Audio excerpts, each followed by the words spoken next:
Jadi sebelum Bu Guru mulai, Bu Guru mau tanya ke kalian, kira-kira kalian punya cita-cita nggak? Punya. Apa tuh? Jadi apa? Jadi guru. Jadi CEO. Jadi orang kaya, Bu. Oh, jadi orang kaya. Terus kalau misal kalian punya cita-cita, hal apa yang akan kalian lakukan biar cita-citanya itu terwujud? Berusaha, berdoa, tawakal, banyak beribadah. Tapi kalau misal kalian tuh udah ngelakuin itu semua, tapi tidak sesuai ekspektasi, nanti hasilnya itu tidak sesuai ekspektasi kalian. Terus apa itu memang takdirnya kalian seperti itu? Bisa jadi. menyadari akan ketetapan. Kita tahu Allah baik. Nah, jadi hari ini Bu Guru itu mau menjelaskan mengenai materi beriman kepada qada dan qadar. Nah, di sini Bu Guru harap setelah kalian mendapat pembelajaran ini, kalian itu bisa lebih memahami apa sih qada dan qadar itu, terus kalian tuh bisa membedakan antara qada dan qadar. Nah, di sini Bu Guru punya satu kasus. Bu Guru pengen kalian lihat dulu nih kasusnya. Bisa dibaca, Nabila. Nomor 1. Jalan dulu ya. Yang 1 masa kelas 10. Iya, 10. Masa kelas 10 dan pekerjaan. Cita-citanya masuk kedokteran. Perilakunya sering menunda belajar karena merasa waktu masih panjang. Yang di bawah sama ya. Nah, ini anak ini anggap aja kita namanya Fajar. Namanya Fajar. Fajar ini adalah murid kelas 10. Si Fajar ini tuh punya cita-cita ingin masuk ke kedokteran, tapi perilakunya dia sering menunda belajar. Jadi dia tuh mikir perjalanan itu masih panjang. Jadi dia tuh sering menunda-nunda belajar. Alhasil menjelang ujian baru mulai belajar bersungguh-sungguh. Jadi belajarnya dia tuh baru dimulai saat mau ujian. Itu yang membuat hasil nilainya dia itu kurang memuaskan. Kemudian dia bilang, mungkin memang sudah takdirku tidak bisa menjadi dokter. Jadi untuk apa aku berusaha lebih keras? Itu kata si Fajar. Kemudian teman si Fajar tuh bilang, anak-anak, jangan menyalahkan takdir, itu kurang ya. Jangan menyalahkan takdir. Mungkin usahamu saja yang belum maksimal, itu kata teman si Fajar. Menurut kalian yang benar di sini Fajar atau temannya? Temennya. Kenapa alasannya? Karena Fajar emang dari awal gak mau belajar. Oh begitu. Jadi menurut Bibah yang benar itu teman si Fajar. Mungkin ada yang punya pendapat lain? Nah, jadi biar kalian gak bingung, di sini Bu Guru langsung mau menjelaskan apa sih pengertian dari qada dan qadar itu ya, anak-anak. Oke. Di sini ada pengertian dari qada dan qadar. Apa sih qada itu?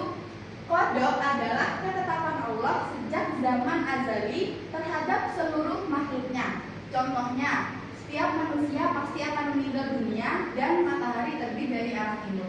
Jadi qada ini adalah ketetapan Allah yang telah ditetapkan jauh sebelum alam semesta itu terbentuk dan jauh sebelum kita dilahirkan.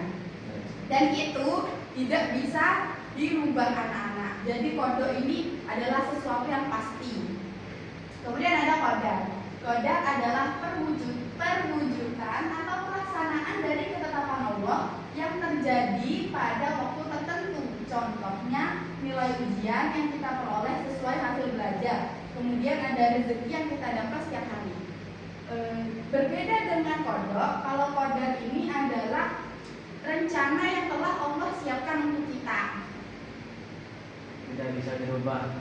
Bisa. Qadar ini bisa kalau qada tidak bisa dirubah. Kalau qadar itu bisa dirubah dengan ikhtiar, doa dan usaha kita, anak-anak.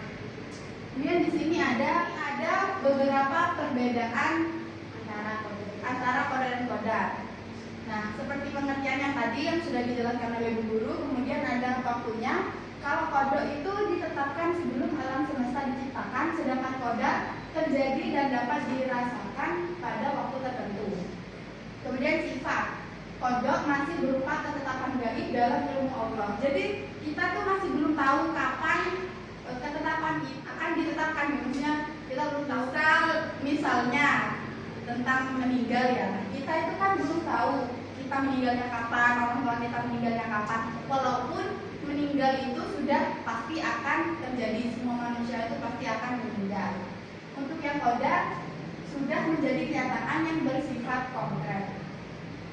Contohnya kodok kepastian kematian dan hukum alam. Kalau qadar kecerdasan, rezeki dan tingkat keberhasilan. Hikmah beriman kepada kodok dan qadar. Yang pertama, tidak mudah putus asa.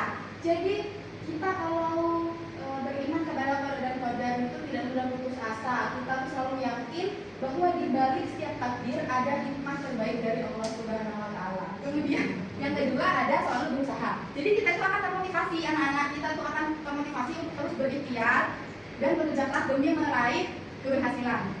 Yang ketiga ada bersyukur.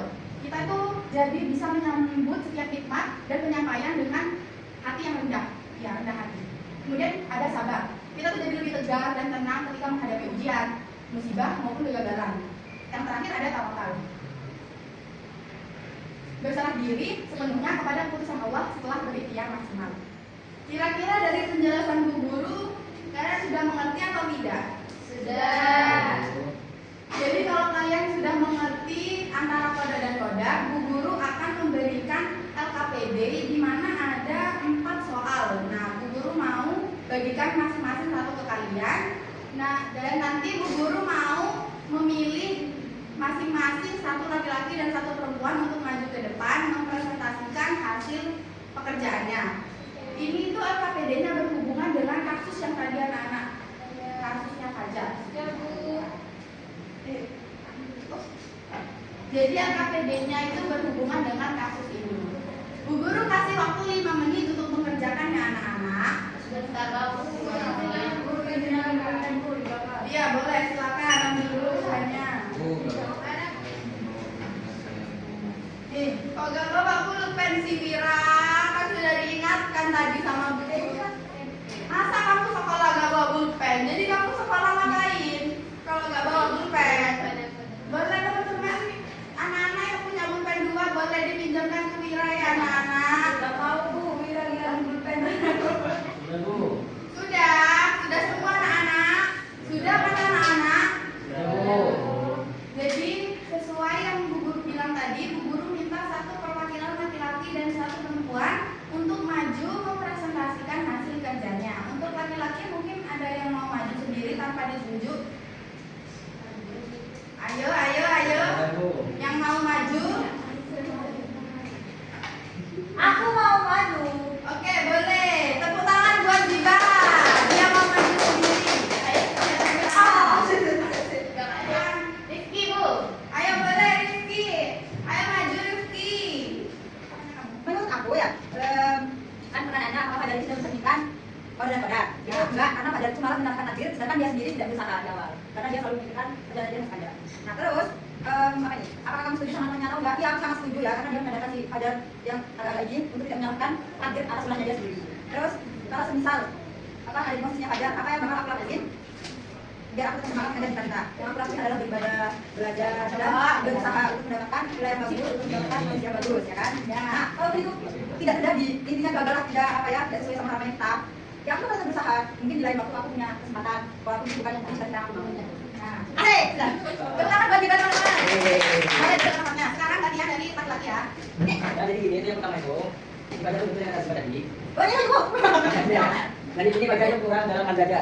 Itu ya teman-teman. Jadi sini baca itu menyangka takdir, tapi dia itu kembali ke dirinya. Dia itu belum sadar akan diri teman-teman bahwa dia itu kurang dalam belajar. Ini itu sesuai dengan kemampuannya. Dia itu nanti banyak. Kurang belajar. Enggak sadar sih? Oke, yang kedua, kalau kamu setuju dengan pendapat mereka, saya setuju karena Pak Kanan itu sudah kasih tahu Fajar bahwa Fajar itu usahanya kurang maksimal. Tapi tidak dikatakan Fajar tinggi, tapi usahanya kurang maksimal. Jika di posisi Fajar, apa yang saya lakukan gitu kan? Nah, saya lakukan itu belajar dengan sungguh-sungguh dan apa yang diinginkan itu supaya tercapai.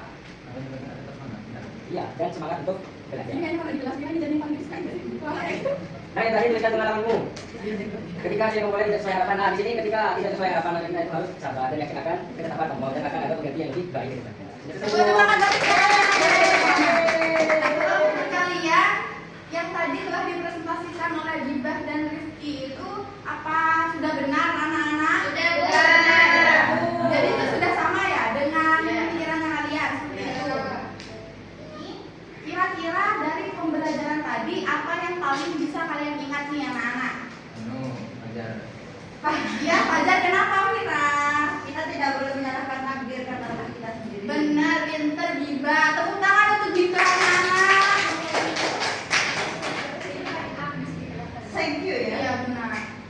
Jadi benar ya anak-anak, kita itu tidak boleh menyalahkan takdir. Kita itu harus bisa lebih berusaha agar apa yang kita inginkan itu bisa tercapai. Nantinya walaupun hal itu tidak tercapai, kita bisa berusaha lagi agar tercapai anak-anak. Jadi sebelum Bu Guru tutup, Bu Guru punya kata-kata. Asik. Jadi ini tuh kata-katanya dari Al-Qur'an. Al-Qur'an surat Al-Baqarah ayat 216. Kata-katanya itu gini anak-anak. Boleh jadi kamu membenci sesuatu padahal ia akan baik bagimu. Dan boleh jadi kamu menyukai sesuatu padahal ia akan buruk bagimu. Allah mengetahui sedang kamu tidak mengetahui. Jadi apapun yang kamu hadapi saat ini, walaupun itu buruk atau walaupun kamu tidak menyukainya, belum tentu itu buruk bagimu anak-anak, karena hanya Allah yang mengetahui keadaan kita, yang lebih mengetahui keadaan kita. Jadi segitu saja yang bisa Bu Guru sampaikan. Kurang lebihnya mohon maaf. Wabillahi taufiq wal hidayah. Wassalamualaikum warahmatullahi wabarakatuh.